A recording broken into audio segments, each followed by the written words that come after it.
Abra sua Bíblia comigo em Romanos. Glória a Deus.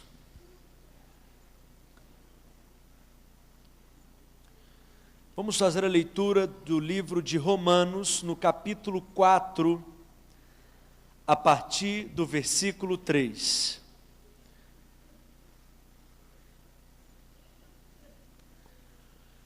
Romanos, capítulo 4, a partir do versículo 3. Quantos amam a palavra de Deus aqui? Diga amém. Amém. Glória a Deus. Diz assim, Romanos, capítulo 4, do verso 3 em diante. Sabe, irmãos, eu não me considero assim um pregador. Eu tenho mais um encargo de ensinar a palavra. Esse é o meu encargo de estar aqui com vocês nessa noite. Eu oro para que de fato vocês sejam instruídos pela palavra de Deus e que vocês sejam alargados em revelação da palavra. Essa tem sido a marca do meu ministério. Eu creio que muito disso são influências que a gente recebe ao longo da nossa caminhada da vida cristã. Ao chegar aqui eu fiquei muito emocionado, porque eu encontrei ali o Harrison, que foi o melhor professor da escola dominical que eu já conheci e que já passou pela minha vida. Lá na igreja da freguesia, minha origem é o estado do Rio de Janeiro, hoje ele mora aqui em Petrópolis, e eu creio que o gosto que eu tive pela palavra de Deus foi muito por influência da vida dele. Me sinto muito honrado de tê-los aqui, ele e a sua esposa Isis. Façam assim para que todos possam te ver. Muito obrigado. Amém? Romanos capítulo 4, a partir do versículo 3 diz assim: pois que diz a Escritura, Abraão creu em Deus, e isso lhe foi imputado para a justiça. Ora, ao que trabalha, o salário não é considerado como favor, e sim como dívida.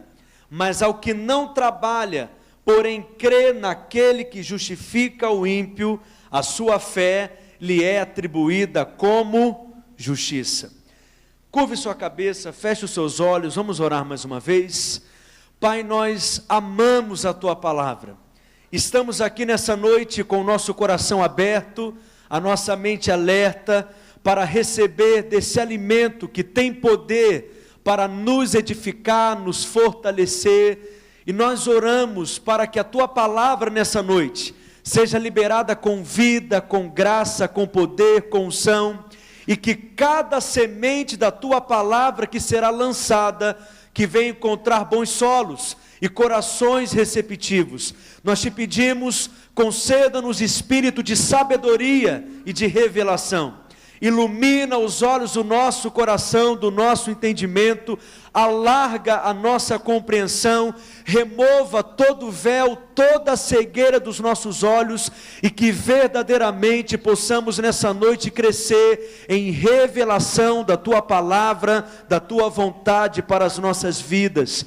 Estamos aqui como Teu povo, Tua noiva, Tua igreja, somos Teus filhos, somos rebanho do Teu pastoreio.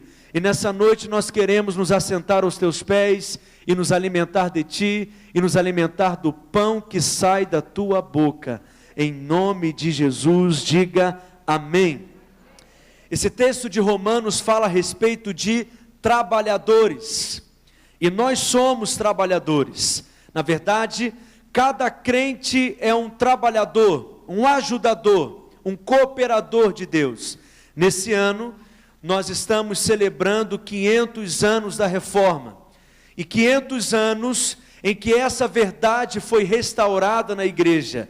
Cada crente é um sacerdote, cada crente é um ministro, e aquele que nos chamou, dele nós recebemos todo o suprimento e toda a recompensa. Só que no texto em que lemos, Paulo fala a respeito de dois tipos de trabalhadores. Quais são eles? Abra sua Bíblia novamente no livro de Romanos, vamos ler novamente o versículo 3 em diante, no capítulo 4, Romanos, capítulo 4, versículo 3.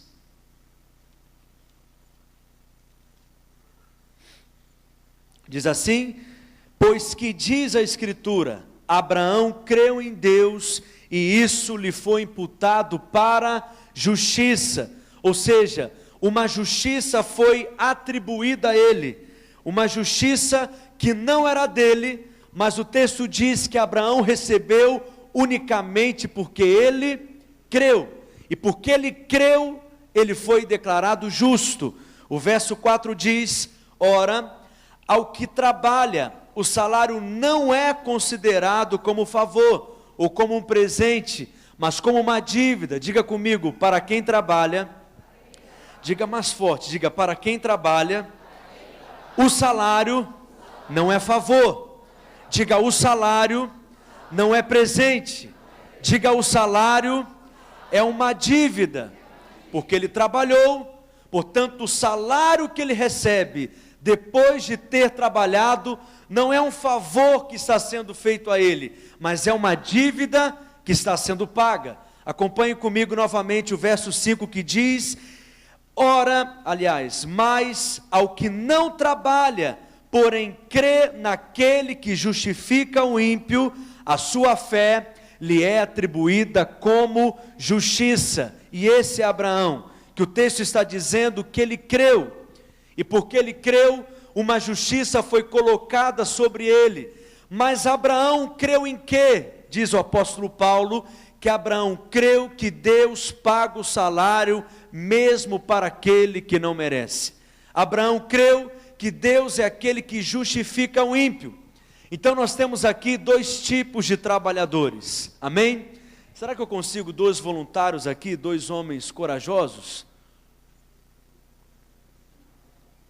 Glória a Deus, já temos 1, 2, podem subir aqui por favor, uma salva de palmas para eles, subam aqui, isso. Qual que é o seu nome, querido? Glauber, por favor, fica lá do meu lado esquerdo, e o seu? Renato, aqui do meu lado direito, Renato. Então Paulo diz que nós temos quantos trabalhadores? 2 trabalhadores.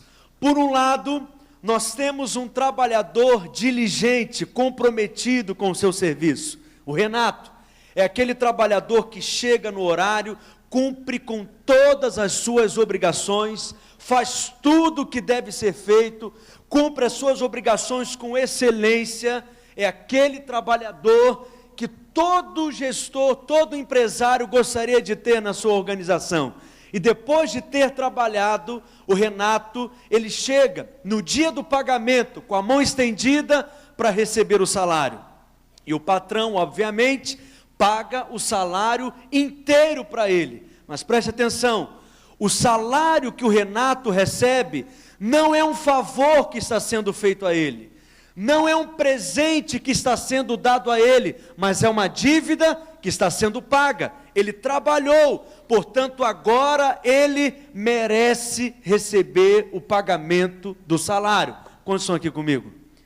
Mas por outro lado, nós temos um outro trabalhador que não trabalhou, não cumpriu com as suas obrigações, ele não fez o que ele deveria fazer. Estão compreendendo?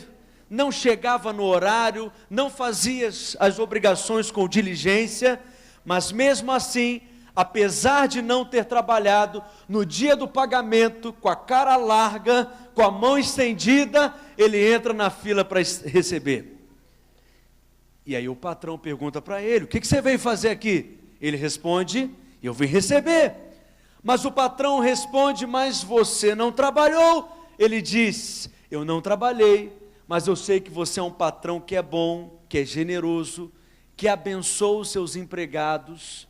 Nessa hora, o patrão abre um sorriso enorme para ele e paga o salário inteiro para ele. Ninguém dá um glória a Deus aqui? Vou te dar mais uma oportunidade. Nessa hora, o patrão abre um sorriso para ele e paga o salário inteiro para ele, para o desespero do trabalhador do lado de cá, porque ele diz o quê? Ele não trabalhou, como que ele recebe o salário? Ele não fez o que ele deveria fazer, como que ele recebe o pagamento? Eu trabalhei, eu fiz tudo o que deveria fazer, eu cumpri com todas as minhas obrigações, eu mereço receber o salário, e ele não. Na verdade, os trabalhadores somos nós, e o patrão é o nosso Deus, o Deus de toda provisão. Mas a pergunta que eu quero te fazer nessa noite é: que tipo de trabalhador você é? Ou que tipo de trabalhador você gostaria de ser? Palmas para os nossos voluntários aqui, os nossos atores, foram muito bem, muito obrigado.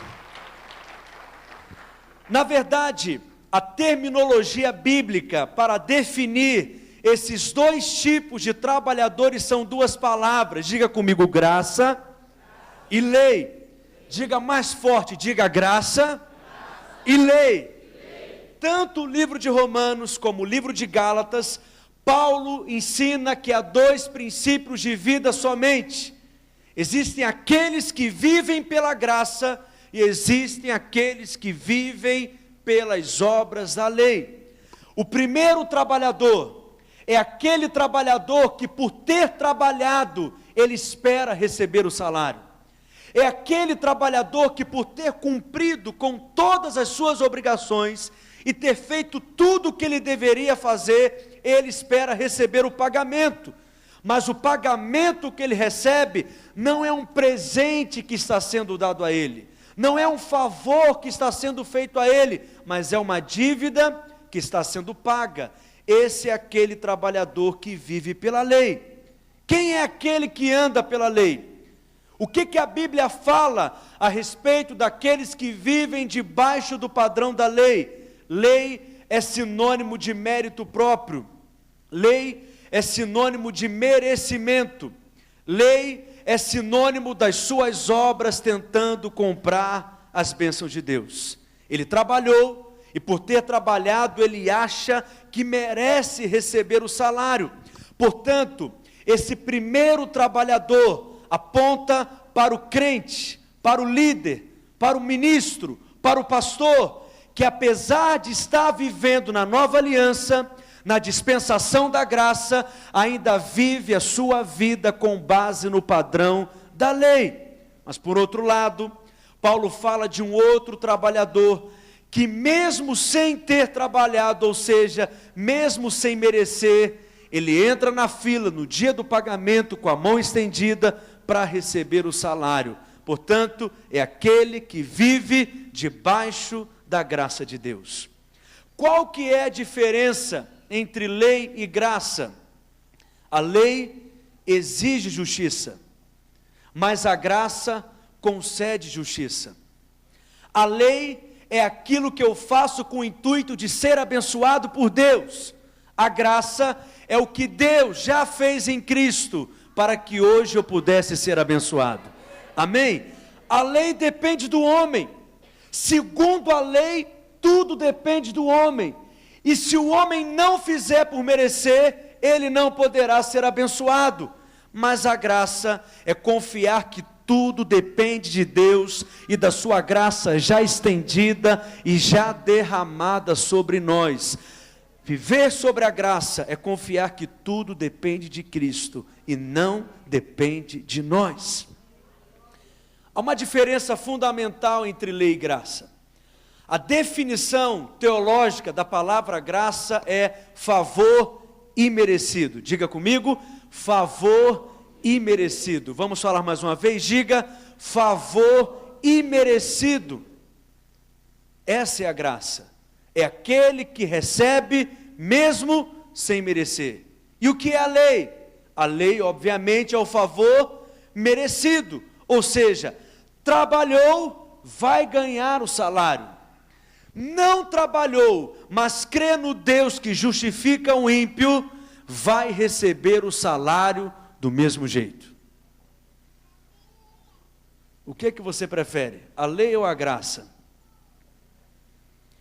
A antiga aliança aponta para a lei. A nova aliança aponta para a graça. A questão é que são duas alianças incompatíveis. E não tem como você viver nas duas alianças ao mesmo tempo. E na verdade, a igreja hoje vive uma doença que eu costumo chamar da doença dos Gálatas. Era a mesma doença que as igrejas na região da Galácia viviam, que Paulo, ao escrever a carta, vai tratar dessa questão.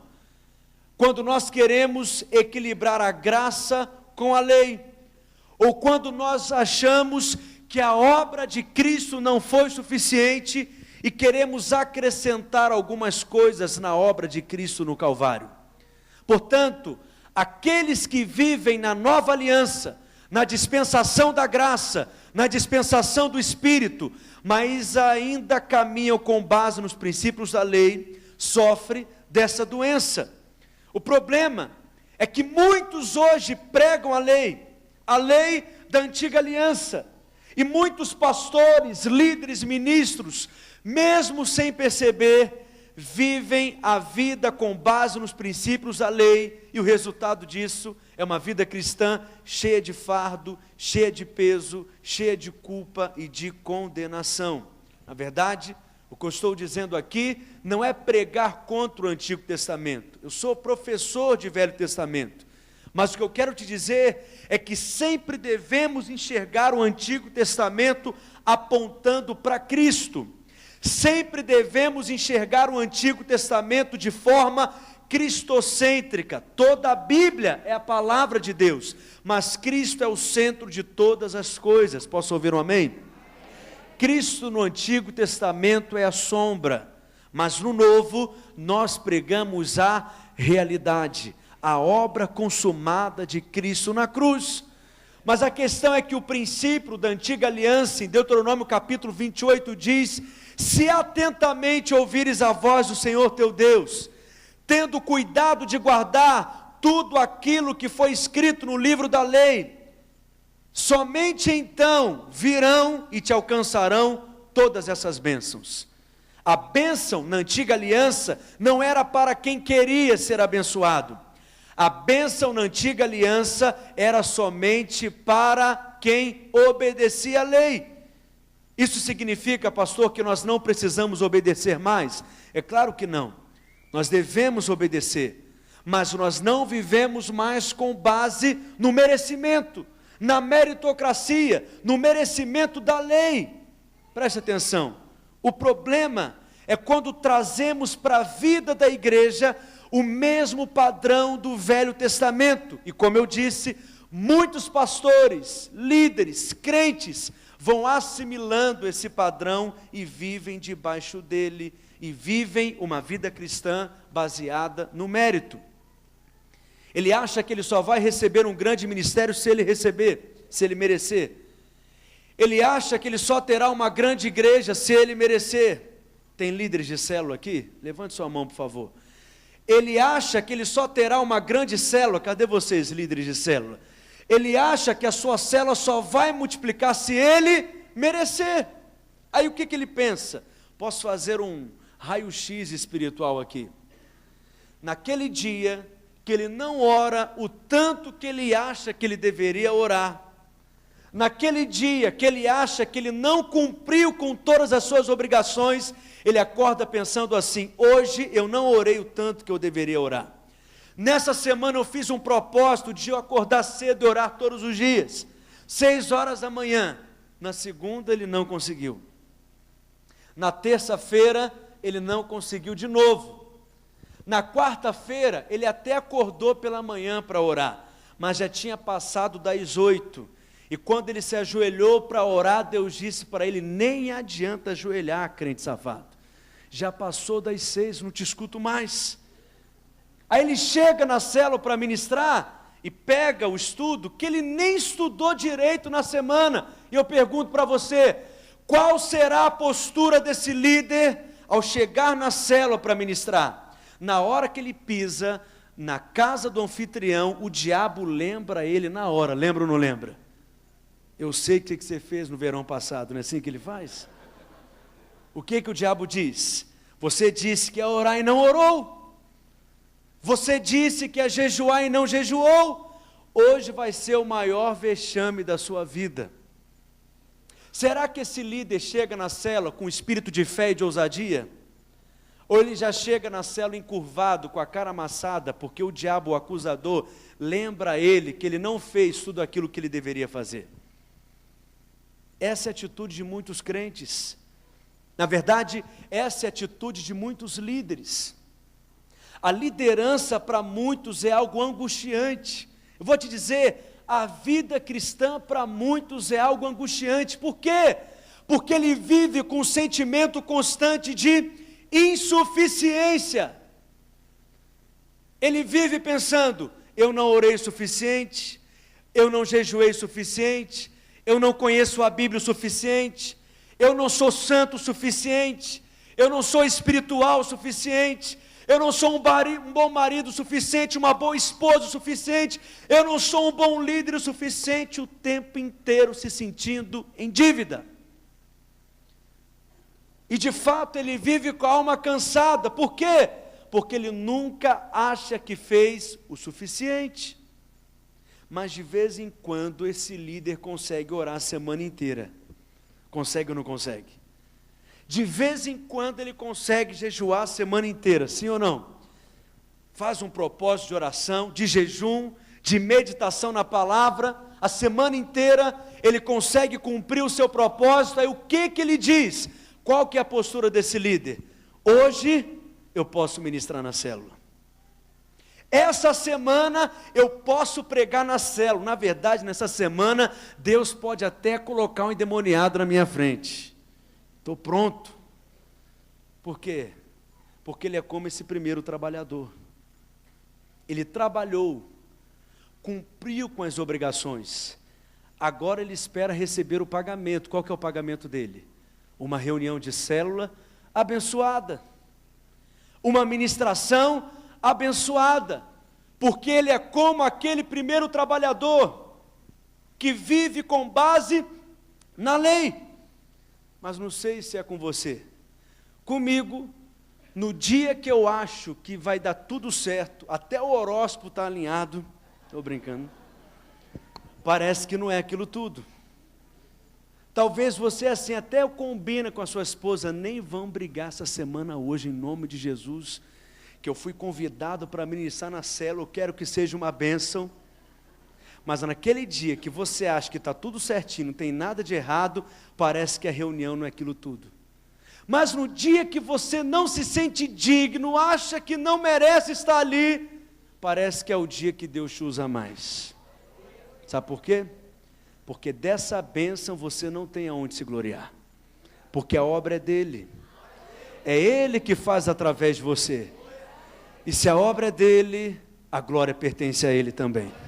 Diga assim para o seu vizinho, não tem nada a ver com você, mas fala com ousadia, diga não tem nada a ver com você, diga tem tudo a ver com Cristo.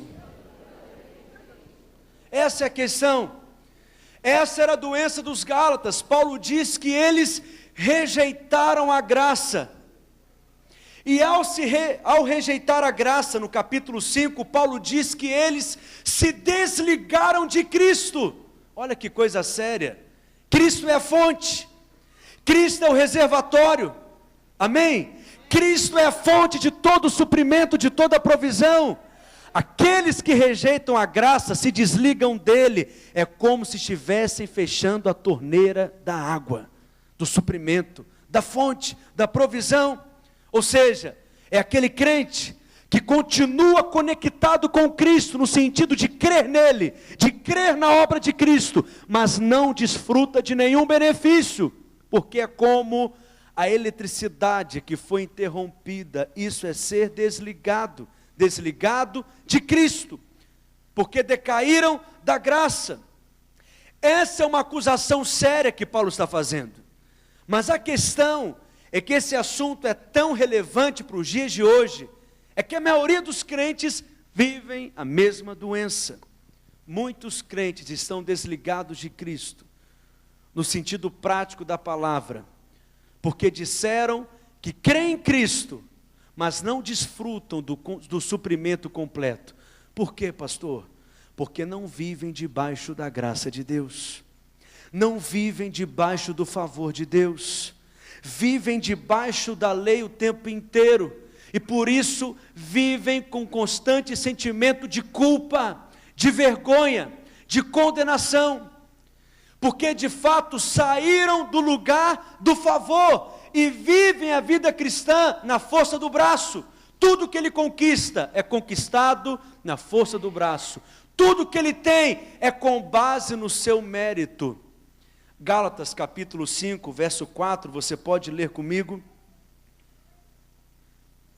O texto diz: de Cristo vos desligastes, vós que procurai justificar-vos na lei, da graça decaístes. Pode projetar aqui, por favor? Gálatas capítulo 5, no versículo 4. De Cristo vos desligastes, vós que procurais justificar-vos na lei, da graça decaístes. O que é decair da graça? É sair da posição do favor, é não permanecer debaixo da graça de Deus. Vamos ler todos juntos em uma só voz o verso 4. Vamos falar? Acompanhe aqui pelo telão. Separados estais de Cristo, vós os que vos justificais pela lei da graça decaístes. Como que nós nos desligamos de Cristo? O que o texto diz? Quando nós saímos da graça. Aquele que se desliga da graça é aquele que quer se justificar com base no seu mérito. Aquele que se desliga da graça é aquele que vive com base na justiça própria. Aquele que se desliga da graça é aquele que se acha merecedor por ter cumprido as obrigações. Vocês estão aqui comigo? Aquele que é justo com base no seu comportamento, ele se acha merecedor de ser chamado justo. Só que nós sabemos que na verdade isso é impossível. Ninguém pode ser declarado justo pelo cumprimento da lei, nem na antiga aliança e nem na nova aliança. Por quê? Porque homem jamais cumpriu a lei. Nenhum homem conseguiu cumprir as exigências da lei. Então por que Deus deu a lei? Paulo diz que Deus deu a lei para ser quebrada mesmo. A lei não foi dada para salvar o homem, a lei foi dada para revelar o homem que ele é pecador e que precisa da graça de Deus.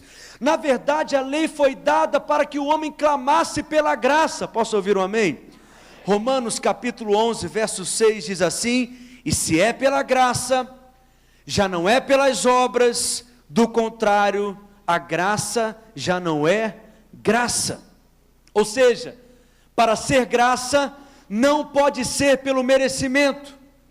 Então Paulo está dizendo que nós nos desligamos da graça quando? Quando que nós saímos da posição do favor? Quando que nós caímos da graça? O que significa cair da graça? Estar debaixo da graça é estar numa posição mais elevada. A lei é uma posição inferior, mais baixa. Ou seja, quando você sai da posição do favor, quando você cai da graça, você decai e você vive com base no padrão da lei. Paulo diz: da graça decaístes. Por quê? Porque a graça ela é superior à lei. O máximo que a lei pode fazer por você é te dizer: não roubarás. Mas a graça tem o poder de transformar você numa pessoa generosa. Compreende a diferença? A lei apenas nos educa, mas a graça é o que verdadeiramente nos transforma. A lei é capaz de condenar o melhor de você, mas a graça justifica até o pior de nós. A lei não tem poder de transformar o homem. A lei é boa, a lei é justa, diz o apóstolo Paulo, mas não tem poder de nos justificar.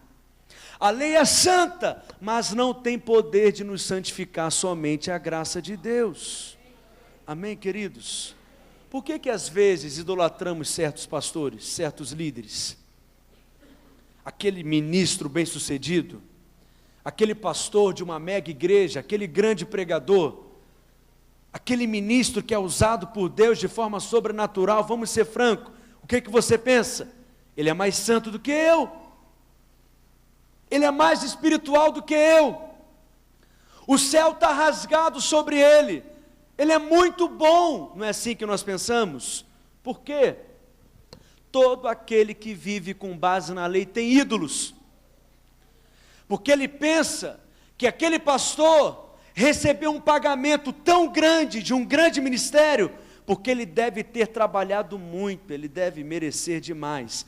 Mas não passa pela sua cabeça a palavra que diz: pedi e dá-se-vos-á.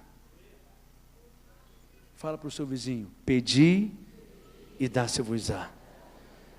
E Deus é generoso, e tem uma dispensa enorme para te abençoar. Não, acho que os irmãos não estão aqui comigo não. Eu disse que Deus é generoso. Vou dizer mais uma vez: Deus é generoso, e tem uma dispensa enorme, aberta, para abençoar você. Só que enquanto você acha que é fruto do seu mérito, do seu comportamento, da sua justiça, você sempre vai se relacionar com Deus, quando você se comporta bem, como se Deus estivesse em dívida com você. Porque você fez, você cumpriu as condições, ou seja, você merece. Porque na sua mentalidade religiosa, olhe para mim, o seu jejum é uma moeda de troca com Deus. Só que o seu jejum não muda Deus. Quem muda no jejum é você.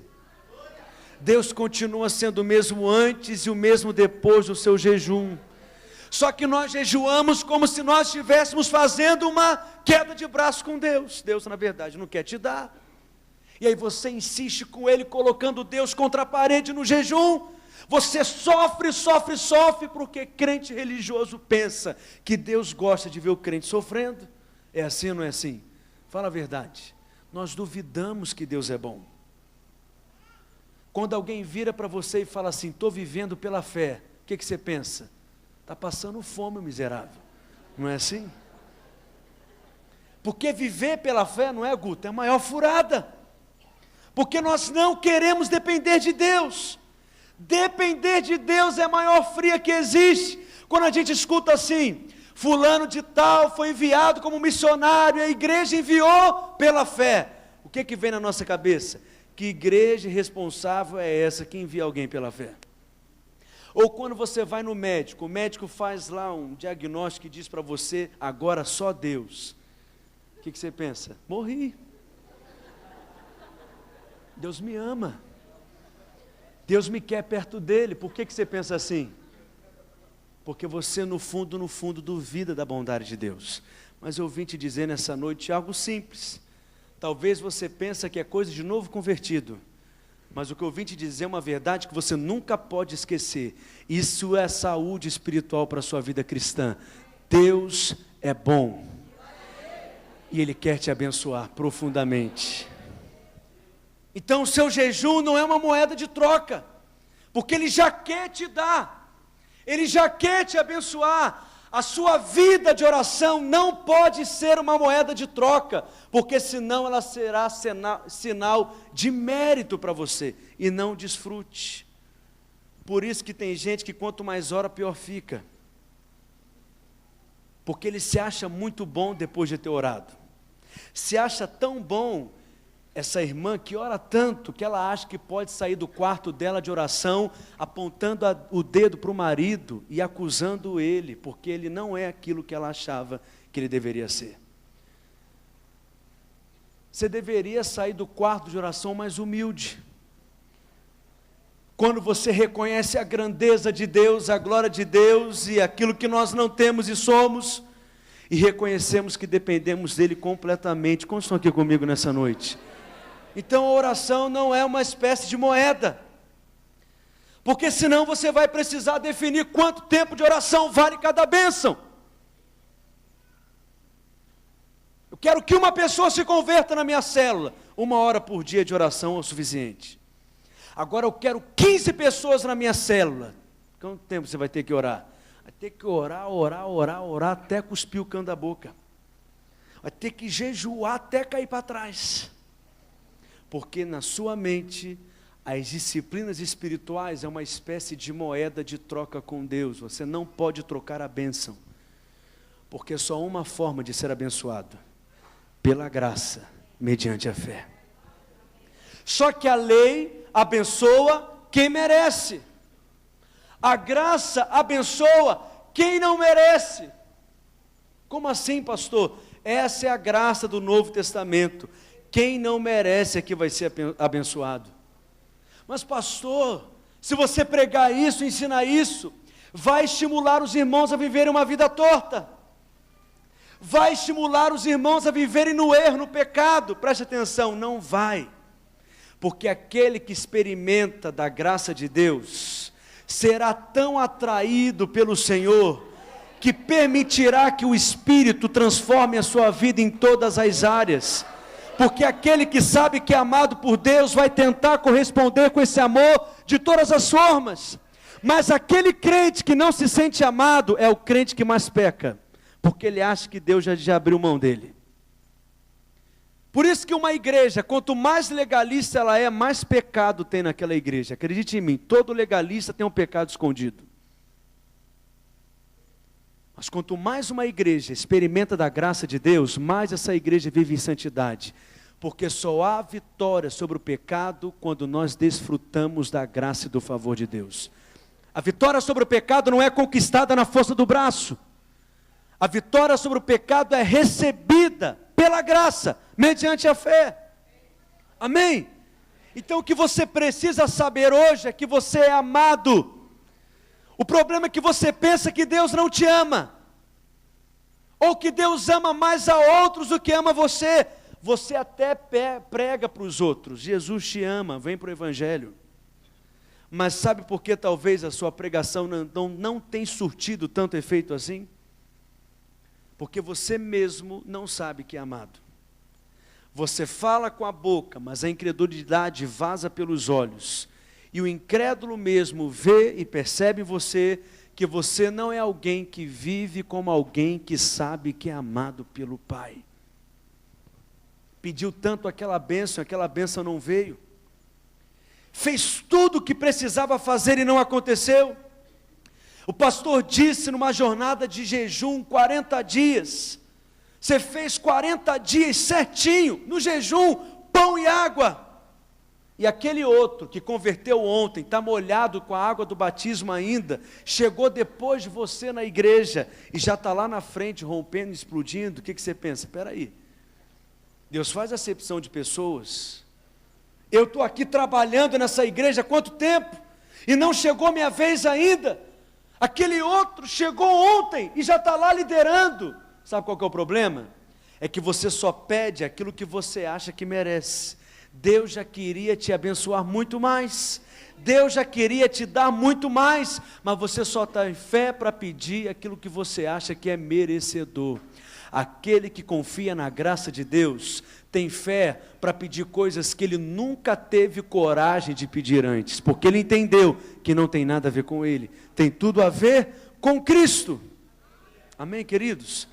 Tudo bem, pastor, isso é maravilhoso, mas como sair desse lado aqui de trabalhadores que vivem debaixo da lei, para aqueles que vivem e confiam na graça de Deus? Rapidamente eu vou compartilhar e te ensinar. Em primeiro lugar, Paulo diz: creia no Deus que justifica o ímpio. Diga isso para o seu vizinho: creia no Deus que justifica o ímpio. Ou seja, entenda isso de uma vez por todas, Deus é aquele que justifica o ímpio. Um dos textos que eu mais amo na palavra de Deus, projeta aqui para mim, por favor, Romanos, capítulo 5, versículo 19, quantos realmente amam a palavra de Deus aqui? Romanos 5, 19, vamos ler todos juntos em uma só voz. Vamos lá? Com a voz de profeta, diz assim: porque assim como pela desobediência de um só homem, muitos foram constituídos pecadores, assim também pela obediência de muitos, aliás, pela obediência de quantos? De um, muitos serão constituídos justos. Pela desobediência de um só, todos se tornaram pecadores. Quem é esse um só? Adão. Só que tem gente que pensa que se tornou pecador no dia que cometeu o primeiro pecado. Mas na verdade, através do nosso nascimento natural, recebemos todos nós uma natureza de pecado. Você precisa ensinar uma criança a pecar? Sim ou não? A mãe vira para a criança de 3 anos de idade: não tocarás na maquiagem. Primeiro mandamento vos dou. Ela se ausenta por um instante. O que aquela criança vai fazer, aquela menininha? Vai tocar na maquiagem. Aí a mãe chega no quarto. O que a menininha faz? Se esconde atrás das cômodas do jardim. Não é assim? Ninguém ensinou ela, mas está com a cara toda borrada. Por quê? Porque você não se torna pecador no dia que você comete o primeiro pecado. A natureza de pecado que recebemos, projeta aqui por favor, através de Adão. Porque um pecou, todos pecaram. Porque um desobedeceu, todos desobedeceram. Mas quantos amam a graça de Deus? Há uma continuação do versículo 19 que diz: assim também, pela obediência de um só, muitos se tornarão, volta lá por favor, justos. Assim como um pecou, todos pecaram, porque um obedeceu, todos foram declarados justos. Obviamente, todos aqueles que creem em Cristo. Você não entendeu isso, não? Um aleluia e um glória a Deus aqui. Essa é uma verdade vital para a sua saúde espiritual. Sua justiça não é o seu comportamento. Você não é justo somente no dia em que você se comporta bem. A sua justiça é uma pessoa, é Cristo. Cristo é o justo, e porque você crê nele, você foi enxertado nele, e a justiça dele foi colocada sobre você também. E é por isso que hoje temos relacionamento com Deus. E é por isso que hoje os céus estão abertos sobre nós. Por quê? Paulo diz: aquele que não conheceu o pecado, se fez pecado por nós, para que nele fôssemos feitos o que, irmãos? Justiça de Deus. Diga para o seu vizinho: muito prazer, eu sou justiça de Deus. Aquele que não conheceu o pecado, quem é aquele que não conheceu o pecado? Cristo. Na cruz, Deus pegou o meu e o seu pecado e colocou em Cristo. E na cruz, Deus pegou a justiça de Cristo e colocou sobre nós. Não, você não entendeu isso ainda não é possível. Nós estamos em Cristo. Diga: eu estou em Cristo. Não fale igual crente, diga: eu estou em Cristo. Essa é uma verdade espiritual poderosa. Tudo aquilo que diz respeito a Cristo, diz respeito a você também. Porque hoje você está nele. Cristo é abençoado, por isso hoje você é abençoado. Tem alguma irmã que está grávida aqui, que poderia me ajudar? Alguma irmã grávida? Levante sua mão, por favor. Fique de pé, querida. Qual que é o seu nome, querida? Bruna. Está grávida de quantos meses? 8 meses. De quem? Vicente. A Bruna está grávida do Vicente. Todos olham para a Bruna, por favor. Para melhorar, Bruna, vem aqui para frente. Os irmãos da galeria não estão te vendo. Palmas para a Bruna, gente, para ela ficar mais sem graça ainda.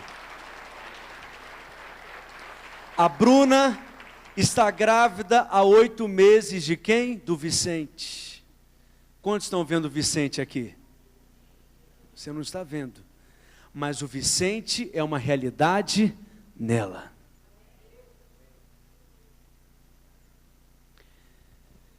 Você olha para a Bruna, há somente uma pessoa, mas há 2 corações batendo aqui. Tudo aquilo que a Bruna come, o Vicente come também. A vida que está na Bruna é a Bruna que está é a vida que está no Vicente. O sangue que corre na Bruna é o sangue que corre no Vicente também. Se a Bruna for uma rainha, estiver sentada num trono, essa é a mesma posição que o Vicente está também. Não, você não entendeu ainda não. Nós estamos em Cristo. Quando o diabo olha para mim e olha para você, ele não vê o Pedro, a Maria, o José, o Antônio, o João, ele vê Cristo. Quando o Pai olha para mim, para você, ele vê quem? Cristo. Presta atenção, querido. No dia que eu entendi isso, eu saí correndo. Porque quando você nasceu de novo, crendo em Cristo, você foi colocado nele, enxertado nele. Hoje você é um só em Cristo, você faz parte do corpo de Cristo. A mesma unção que havia sobre Jesus há em você também.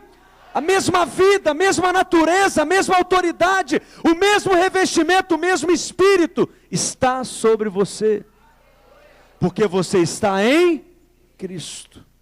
Assim como Vicente está na Bruna, e Cristo está assentado em lugares celestiais, e nós estamos assentados em lugares celestiais, aonde? Em Cristo. Acima de todo principado, potestade, poder e domínio, e todo nome que se nomeia, não só no presente século, mas também no vindouro. Erga sua mão para o Pai e diga: eu estou em Cristo. Palmas para a Bruna, por favor. Muito obrigado, querida. Há uma outra forma de você entender isso. A ovelha é um animal muito inteligente. Ela tem uma visão péssima, mas um olfato excelente. Imagine que uma ovelha que acabou de dar crias, morre e deixa ali várias ovelhinhas órfãos. O pastor de ovelhas, para garantir a sobrevivência delas, o que ele faz? Pega as ovelhinhas órfãos e leva até uma outra ovelha que está amamentando, que deu cria também.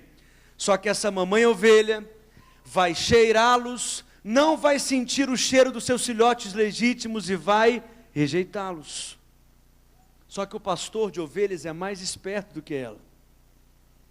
Ele vai lá nos filhotinhos legítimos, arranca a lã que está sobre eles e coloca sobre os filhotinhos órfãos, de tal maneira que aquela ovelha, ao cheirá-los, vai sentir o cheiro dos seus filhotes legítimos e não vai rejeitá-los.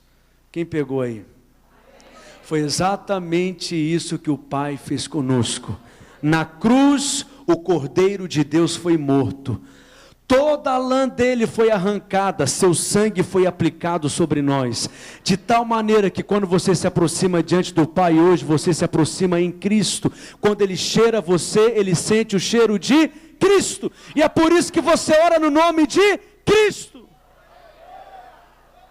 Você não se aproxima diante do Pai confiando no seu mérito, mas no mérito de Cristo. Você crê que não é abençoado por causa do seu bom comportamento, mas porque Cristo cumpriu todas as obrigações da lei na cruz. Amém? Mas eu lembro uma vez, uma das nossas células da nossa igreja, que uma pessoa ficou endemoniada na célula. E você sabe que crente fica animado com essas coisas, né? E todos queremos expulsar o demônio. Mas de repente a líder de célula se posicionou e disse: eu expulso esse demônio. E ela virou para o demônio, eu gosto de contar essa história, porque ela disse assim: demônio, você vai sentir hoje o peso de 8 anos de santidade na sua cabeça agora. E o demônio fez aquela cara, resistindo ela. Ela expulsou o demônio, o pastor Evandro, e o demônio saiu. Eu fiquei em crise. Porque ela foi confiando no mérito dela. Ela foi confiando na santidade dela. Ela foi confiando na justiça dela. Aí vai você, no nome de Jesus, fala: sai demônio. O que o demônio te diz? Não saio. Olha Deus falando aí nessa noite. Aí você fala mais uma vez: sai demônio. Ele vira para você e fala: não saio. E ele sabe que ele tem que sair, mas faz de conta como se não fosse sair. Mas é uma questão de fé. Você tem que manter a tomada da fé ligada, não é assim? Só que na hora que você diz, sai demônio, o demônio vira para você e diz, não saio, o que você pensa? É verdade, não tem como sair hoje. Eu disse que ia fazer um jejum, comi um pedaço de linguiça escondido, não é assim? Não vai sair. Aí o que você faz? Eu entendo de crente, eu sou pastor.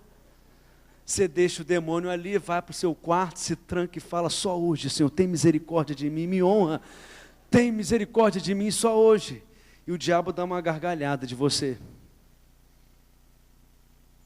Por que o demônio saiu através daquela irmã que confiava na justiça dela?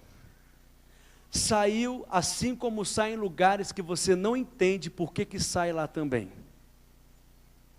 Porque o diabo quer que ela continue pensando que a mão dela é alguma coisa, que a mão dela é alguma mão poderosa. Estão compreendendo? Quando o diabo olha para mim, ele tem que ver daquilo que eu estou revestido. E eu estou revestido de Cristo. E ele vai sair, não porque eu sou justo, por causa do meu mérito, mas porque Cristo é justo. Cristo venceu o diabo, por isso nós vencemos o diabo também. E porque toda a obra é de Cristo, toda a glória pertence a Cristo também. Aí você não vai poder sair daquela libertação dizendo, ele saiu porque eu orei, eu paguei o preço, eu jejuei. Deixa eu te dizer mais uma vez, talvez você não entendeu ainda, não tem nada a ver com você, tem tudo a ver com Cristo. E porque toda a obra pertence a Cristo, toda a glória pertence a Cristo também.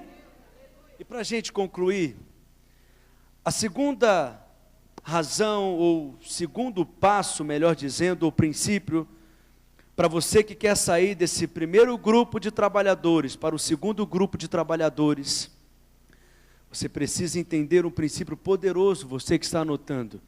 Precisamos de uma grande fé para receber, mesmo sem ter trabalhado.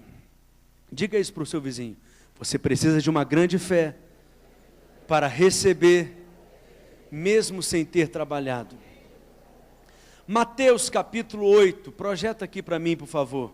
A partir do versículo 5, vamos ler até o versículo 10. Quantos estão aqui sendo edificados pela palavra de Deus? Glória a Deus. Mateus capítulo 8, a partir do verso 5. Tendo Jesus entrado em Cafarnaum, apresentou-se-lhe um centurião implorando, Senhor, o meu criado jaz em casa, de cama, paralítico, sofrendo horrivelmente. Jesus lhe disse, eu irei curá-lo. Mas o centurião respondeu, Senhor, não sou digno de que entres em minha casa, mas apenas manda uma palavra e o meu rapaz será curado.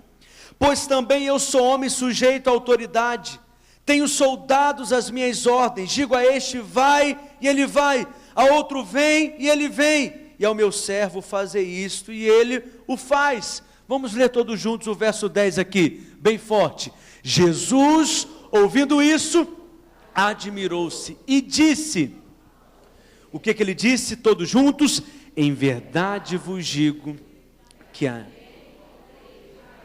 uma fé como essa, um homem com tamanha fé. Imagine você receber um elogio desse de Jesus, porque para o apóstolo Pedro, ele chamou Pedro de quê? Homem de pequena fé.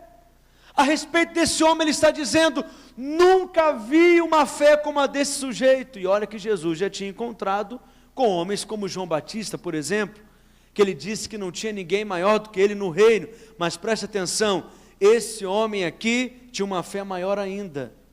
Eu já ensinei muito sobre esse texto aqui, Mateus 8, porque ele era um homem que tinha consciência do que é uma autoridade, e do poder de uma palavra quando é liberada.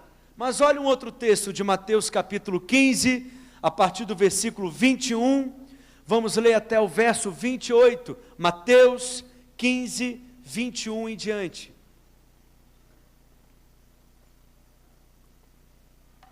Glória a Deus. Mateus capítulo 15, versículo 21. Ora, partindo Jesus dali, retirou-se para as regiões de Tiro e Sidom, verso 22, e eis que uma mulher cananeia, provinda da cercânia, clamava dizendo: Senhor, filho de Davi, tem compaixão de mim, que minha filha está horrivelmente endemoniada, verso 23, contudo, ele não lhe respondeu palavra. Chegando-se, pois, a ele os seus discípulos, rogavam-lhe, dizendo que despede-a, porque vem gritando, clamando atrás de nós. Respondeu-lhe ele: não fui enviado, senão as ovelhas perdidas da casa de Israel. Ou seja, a mulher está insistindo com Jesus. O que Jesus vira e diz para ela? Não vim para você, não adianta pedir, eu não vou te dar. Olha o verso seguinte: então veio ela, adorando, o que ela disse? Senhor, socorre-me. 26, ele porém respondeu: não é bom tomar o pão dos filhos e fazer o que com ele? Lançá-lo aos cachorrinhos. 27, olha a humildade dessa mulher. Sim, Senhor, mas até os cachorrinhos comem das migalhas que caem debaixo da mesa dos seus donos. 28, então respondeu Jesus: ó mulher, grande é a tua fé, seja feita como queres. E desde aquela hora sua filha ficou sã. Essa mulher é muito conhecida também, e nós pregamos muito sobre ela, falando de perseverança. Só que você olha para o texto de Mateus capítulo 8 e o texto de Mateus capítulo 15, e naturalmente você pensa que são dois eventos distintos. Mas o que esses dois textos têm em comum? Ou, o que esses dois personagens têm em comum? Preste atenção: ambos eram estrangeiros.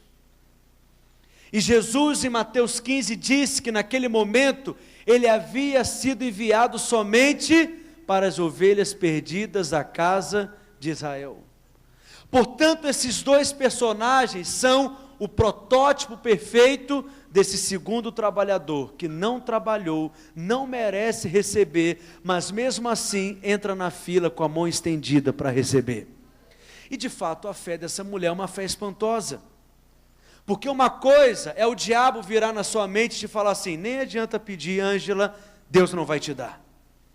Nem adianta orar, Deus não vai te ouvir. Outra coisa é quando o próprio Cristo vira para você e diz: não adianta pedir, não vim para você, você não vai receber. E ela continua crendo. Fé grande é quando você crê, mesmo quando você sabe que não merece receber. Sabe por que eles são o protótipo perfeito do segundo tipo de trabalhador? Porque eles se aproximaram diante de Cristo sem mérito nenhum. Eles não tinham aonde se gloriar. Eles não poderiam dizer para Jesus: olha, nós somos metodistas há 773 anos. Só tem 150 anos aqui no Brasil, mas a gente exagera para você entender. Eles não poderiam ter uma carteirinha de membro. Eles não poderiam dizer que eram coordenadores de ministérios. Eles não poderiam dizer que cantavam no coral. Estão compreendendo? Eles não poderiam dizer que eram do ministério de intercessão da igreja. Eu fui líder de célula, multipliquei em 15 vezes num ano a minha célula. Olha eu aqui, Jesus, para receber. Eles não tinham mérito de nada. Se achegaram diante de Cristo confiando exclusivamente na graça de Deus. Assim deve ser você. Desista de merecer, confie na graça de Cristo. Mas pastor, se você pregar isso, ninguém vai querer orar mais. Pelo contrário, você vai orar como nunca orou antes. Porque antes você só tinha fé para pedir aquilo que você achava que merecia. Agora que você entendeu que não tem nada a ver com você, você vai ter coragem para pedir em oração coisas que você nunca pediu para Deus antes. Amém? Mas desse jeito ninguém vai querer trabalhar mais na igreja. Pelo contrário, a graça espanta a preguiça. Por quê? Porque antes você não trabalhava porque não se achava digno de liderar. Agora que você entendeu que não tem nada a ver com você, tem tudo a ver com Cristo, você vai querer trabalhar para Deus como nunca trabalhou antes. Vocês estão aqui comigo? Mas desse jeito os irmãos vão viver uma vida torta. Pelo contrário, aonde abundou o pecado, superabundou a graça de Deus. Graça não é permissão para pecar, graça é provisão para não pecar. Não há uma maneira de vencer o pecado se não for confiando na graça de Deus. O Ministério de Louvor pode subir aqui para me ajudar, por favor. Quantos querem de fato descansar na graça de Deus aqui? Amém? Coloque a mão no ombro do irmão que está do seu lado aí, olha para ele, vê se ele tem cara de primeiro trabalhador ou segundo trabalhador. Coloca a mão no ombro dele e fala assim: sai todo fardo. Fala para ele: sai todo peso. Fala para ele: você vai saltar hoje com um bezerro solto no pasto. Livre! Amém? Olhe para mim, eu vou encerrar te contando uma história. Toda religião é uma troca. Toda religião é uma troca. Por isso que o cristianismo não é uma religião.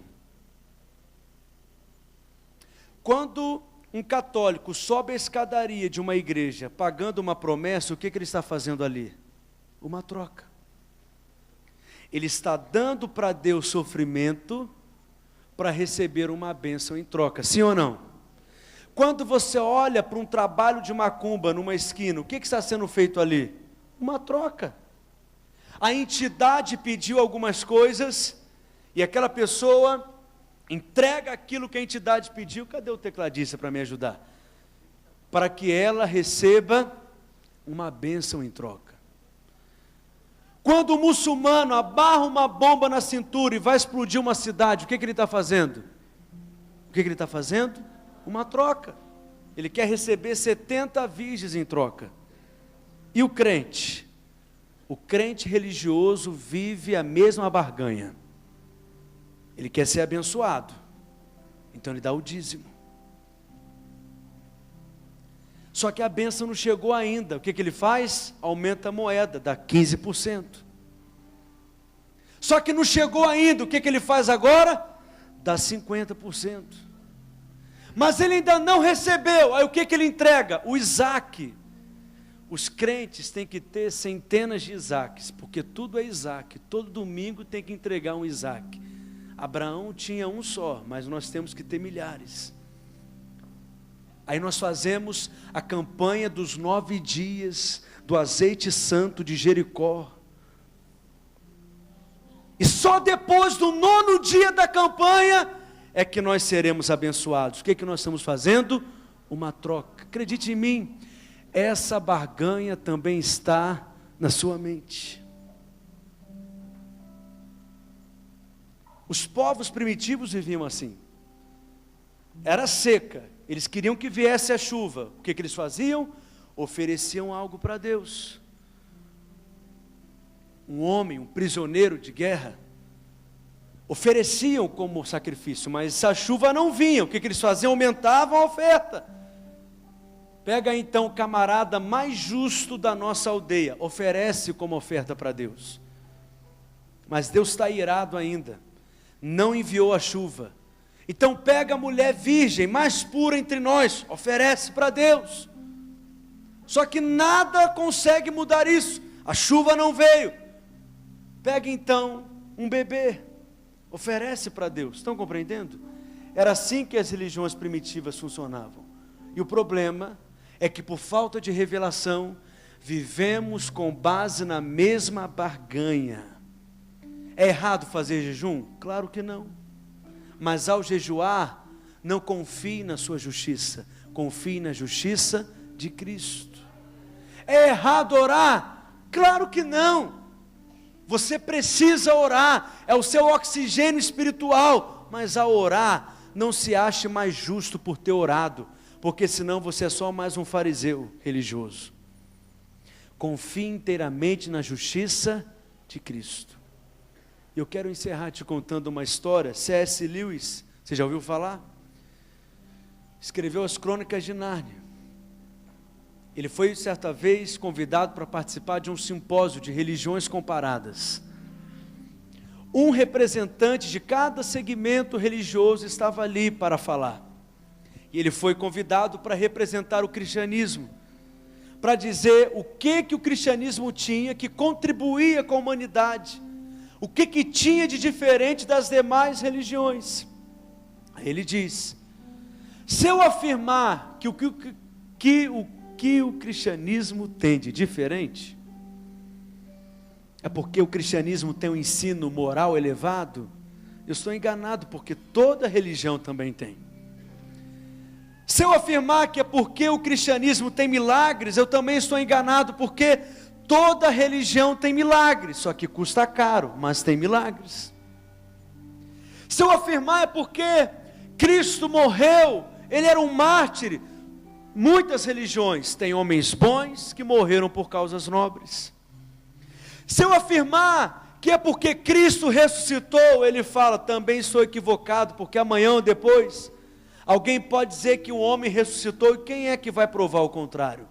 Então ele diz o seguinte: o que o cristianismo tem de diferente de todas as religiões, é uma palavra. Qual é a palavra? Graça. Porque em toda religião, é o homem tentando fazer coisas para ser abençoado. Mas no cristianismo, é o nosso Deus fazendo tudo para um homem que não merece receber nada. Em toda religião, é o homem tentando fazer coisas, ter obras, ter caridade, fazer sacrifícios, penitências, mas o cristianismo foi o nosso Deus que trabalhou por nós, foi o nosso Deus que trabalhou em nosso lugar, e Cristo bradou naquela cruz, Ele disse: está consumado, está consumado, está consumado, está consumado. Você é muito abençoado pelo Pai. A graça de Deus te alcançou, te alcança, alcança a sua casa, alcança a sua família. E a boa nova do Evangelho é essa. Esse é o Evangelho que Paulo pregou, esse é o Evangelho que nós pregamos também. É o Evangelho da graça de Deus. Eu vim aqui te contar isso nessa noite. Você é favorecido. Uma graça superabundante já foi derramada sobre você. Tudo é vosso, e vós de Cristo, e Cristo de Deus. Fique de pé no seu lugar, em nome de Jesus. Coloque a mão no seu coração nessa hora. Pai, nós te louvamos pela tua palavra, sua palavra que tem poder para nos instruir, nos edificar, nos alimentar, nos nutrir, nos fortalecer. A tua palavra que transforma a nossa vida completamente. Nós amamos, ó Pai, a tua palavra. E que essa palavra que foi liberada nessa noite, que ao longo dessa semana, possa ser ruminada pelos meus irmãos e irmãs. E que eles possam crescer na compreensão da tua palavra. Que toda cegueira seja removida dos olhos deles. E que na tua luz eles possam ver a luz e compreender todas as coisas.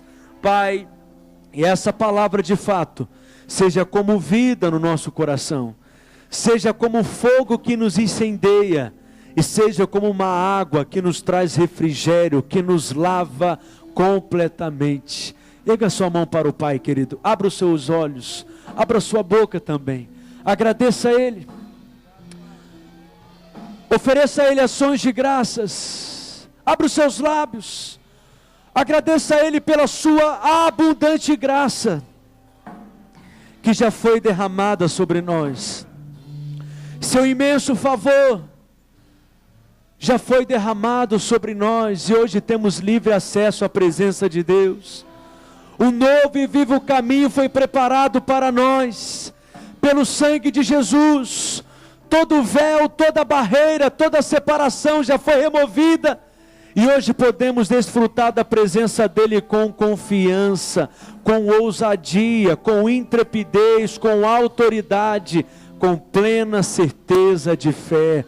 Abundante graça, superabundante graça, que nos alcançou, que nos atraiu para Ti, Jesus. Aleluia.